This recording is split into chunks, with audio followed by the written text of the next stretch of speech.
நாகை மாவட்டம் திருக்குவளை அடுத்த ஏர்வைக்காடு பகுதியில் இருந்து திருக்குவளை வழியாக நாகை மற்றும் திருவாரூர் பகுதிக்கு தினசரி காலை மற்றும் மாலை வேளைகளில் அரசு பேருந்துகள் இயக்கப்பட்டு வருகின்றன.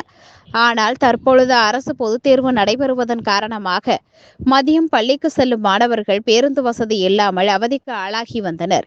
மாணவர்கள் மட்டுமின்றி முதியோர்கள், கர்ப்பிணி பெண்கள் உள்ளிட்ட பலரும் சிரமத்தை சந்தித்து வந்த நிலையில் ஏறக்குறைய சுமார் 3 கிலோமீட்டர் தூரம் நடந்து செல்ல வேண்டிய நிலை இருந்தது. ஆகவே மதியம் வேளையிலும் பேருந்து இயக்க வேண்டும் என மாவட்ட ஆட்சியருக்கு கோரிக்கை மனு அளிக்கப்பட்டது. அதனைத் தொடர்ந்து ஆட்சியர் உத்தரவின் பேரில் நாகையிலிருந்து திருக்குவளை வரை செல்லும் பேருந்து ஏர்வைக்காடு கிராமத்திற்கு நீட்டித்து இயக்கப்படுகிறது.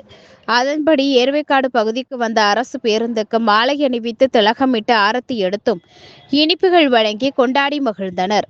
அதனைத் தொடர்ந்து பேருந்துக்கு பூசணிக்காய் கொண்டு திருஷ்டி எடுத்து வழி அனுப்பி வைத்தனர்.